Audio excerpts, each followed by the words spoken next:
Hello again, everybody, and welcome back to another Our Town Community TV show. Super excited today to have my good friend and colleague, Grant Brondyke, on the show. Grant, how you doing, my man? Good to see you. Glad you are here. Grant, we got a 15-minute show, but it's going to be action-packed. So this guy is a guy you want to know if you don't know him. So first, if they don't know you in our audience, tell them a little bit about just a brief background of your, of who Grant is. Absolutely. So I was born and raised in Gwinnett County.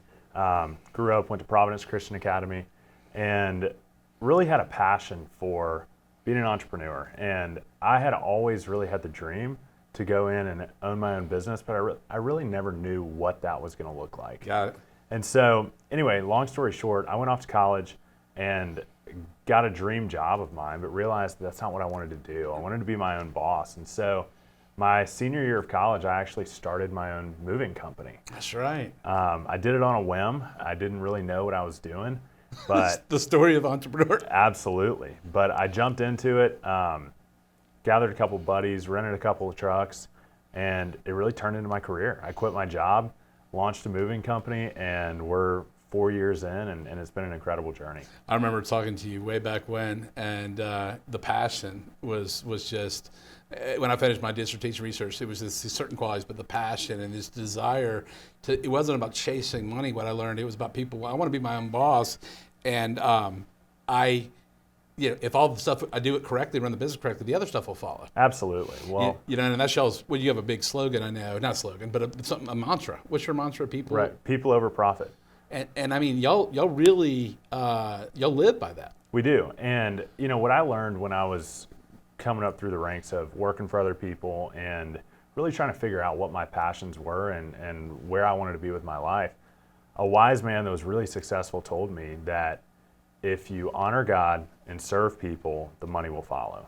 And that's really something that I've stuck by throughout my entrepreneurial journey and really just in life, because I've always been, and I feel like this is really anybody that starts their own business, they think of the dream and where they could be and how they could capitalize it in a nationwide setting and all of that sounds great and it sounds good when you look at that monetarily.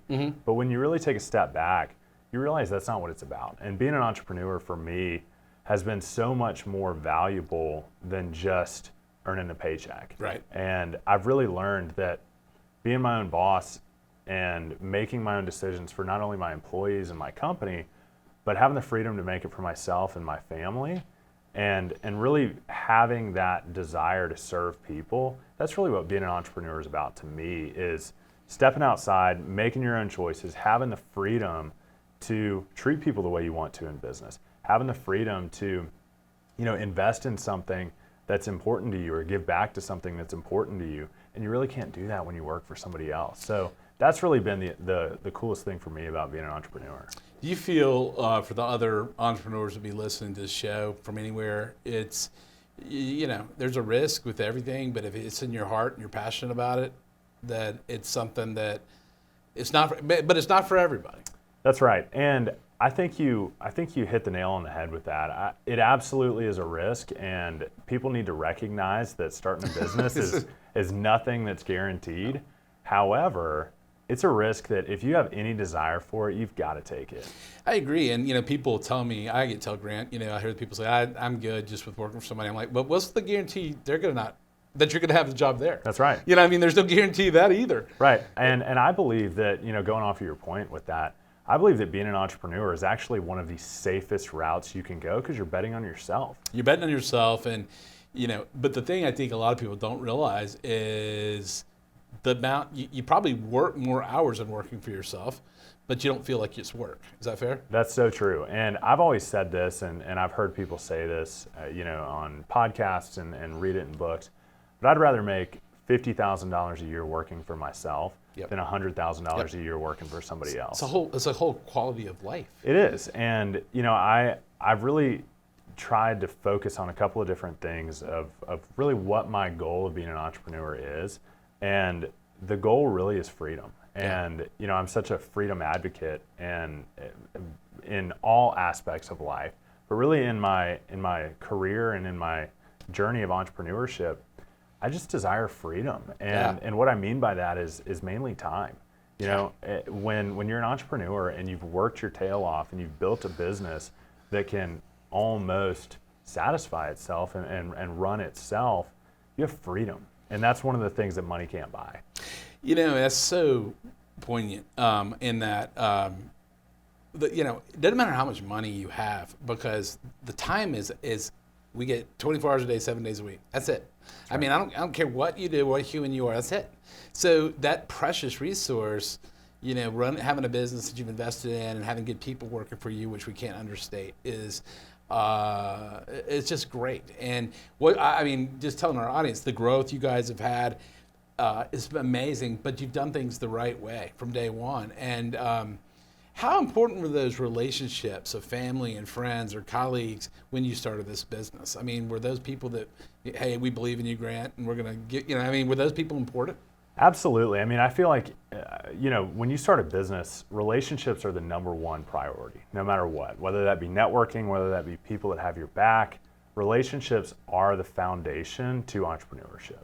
Yeah. And when it comes to, people really being in your corner, I think that that's so important. Now, when I started, it was a little different. Not that people didn't believe in me, because there was a group of people that did. Sure. But there was also this massive group of people that didn't. And the reason being... telling you were crazy? Absolutely. And the reason being, I had a great job. I had a job that I had lined up, that I had worked for really like the 4 years of my college career. I'd worked towards this job.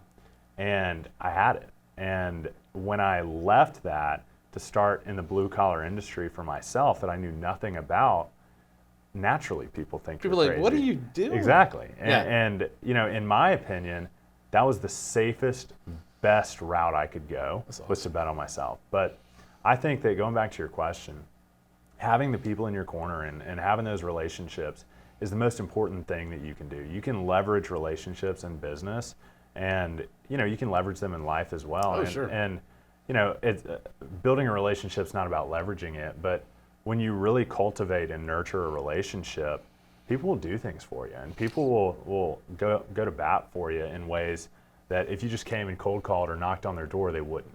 Yeah, and it's such a powerful thing, trust and relationships and people doing what they say they're going to do. Is what, especially in your line of business of moving people's valuables and life from point A to point B. I think you said recently something, you can just pick it up and put it in a box, but we're going to be there to make it easy for you every step of the way. Because moving is not like a joyous, even if you're excited about where you're going, it's a pain. That's right. It's a pain. Like, I'm moving to Florida tomorrow. I might be excited about it, but I'm going, man, I got to pack all this stuff up. And that's where you guys step in and say, let's make it easy for you. That's right. Well, and that's really something that we wanted to do and that was my passion from the beginning, was when I started the business, I really wanted to be the Chick-fil-A of movers. And what I mean by that, and not taking anything like away from Chick-fil-A or their business strategies or anything, we didn't do that. But what I really meant by that is we wanted to have a reputation that put customer service at the forefront of what we do. And when you go into Chick-fil-A,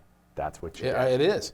You can go to any Chick-fil-A, and you see that, you don't even have to say it, the faith-backed component with good, hardworking people with a smile on their face. That's right. That say my pleasure, and they don't look like they hate being there. Right. And you know what? Say my pleasure. Can we refill your beverage? I don't really think it costs that much to smile, and how you care. Right. Well, and that's so true, and that's something that we've focused on as a company and as a group of guys from when we started. We wanted to put people first. Obviously, back to the slogan of people over profits, but we wanted to put people first. We wanted to do this incredibly hard task with a smile on our face. And not only that, we really wanted to do it in a way that took a really stressful time in someone's life and made it easy. See, and that's the key. I mean, to me, in business right now, is about value, it's about convenience, about making headache-free, and then, of course, executing. That's right. And if you do something wrong, then you make it right. That's right. I mean, nobody's perfect. I mean, in your business, it'd be difficult to get everything perfect every time, but it's how you handle it. Well, and that's so true. And I think you made a really good point there, because in my business, we're in one of the most high liability businesses that you can be in. It's almost impossible to never have anything. Right. Well, and on average, we move about 1,000 pieces a day. That's what it's come down to, and that includes boxes and furniture and different things like that. And so it's impossible, like you said, to be perfect. I mean, we're human and we're going to make mistakes. But I think the key to that is, okay, you make this mistake, and this is also in life. This isn't just in business.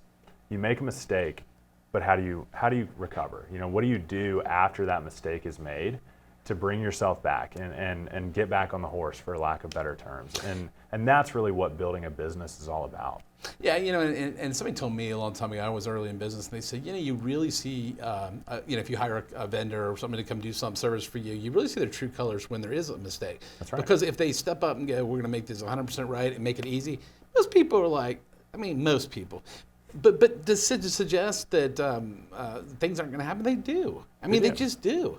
And it's how we handle it. Right, and that's taught me so many life lessons as well, of just, you know, when something hits the fan, you know, it's how do you react? How do you do that in business, and how do you do that in life? And I feel like being in the moving industry, in such a high liability industry, that has been a really good way for me to just kind of adjust and shift and realize that, you know, when things do happen, number one, it'll test your faith. Number two, it'll test your ability in life and business to recover and handle things. And I think it's been a really cool experience and growth opportunity for me.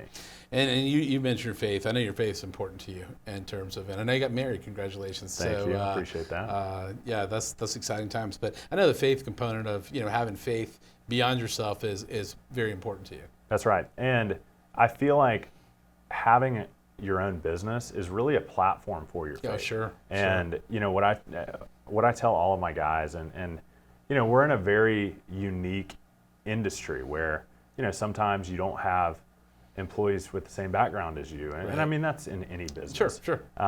But it's really bridging that gap for me. You know, it's not pounding them on top of the head with a Bible. It's living 100%. You know, it's living out the way that, number one, you treat people, the way that you react to situations. How do you live your life? Exactly.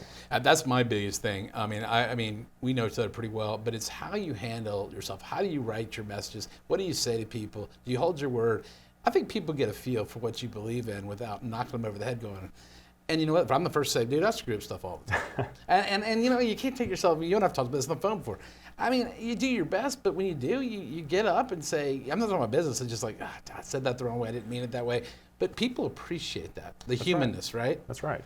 So, all right, well, what are you looking for? Are you looking forward to anything in 2023? I think this is when the show will air, but any fun things you're looking for with Grant and the new missus? Yeah, absolutely. So one of the most exciting things that I'm looking forward to in 2023 is really building that foundation with my wife. Because, awesome. You know, we've obviously, she has her career, I have my career, but really setting into 2023 as the first full year of being married, of really like putting our goals together and figuring out what is it that we want, what is it that we want for our future family, and that's really the coolest thing that I'm looking forward to personally in 2023. That is so important. And anything fun you got planned for the new year? Any places you're going to go or do something? I know us entrepreneurs work a zillion hours, but that you're looking forward to doing something on the fun side. Yeah, so my wife and I traveled for our honeymoon, obviously, and we loved it so much that we've made a decision that we're going to go back there every year on our anniversary. And where was that again? So we went to Cancun. Okay, great. And just had a great time. We're so pleased with the people that we were involved with at the resorts and just throughout the whole process. And so we're looking forward to doing that this coming summer. And I think that's really the main thing, the main trip that we're looking forward to. It's you know, like you said, I'll hit 26 years this year, and having that partner beside you is so fun as you create your journey. So, well, Grant, man, thanks for coming on the show. It's been a pleasure. I appreciate it. Folks, you've been listening to another Our Town Community TV show. Thanks for tuning in, and we will see you again next time.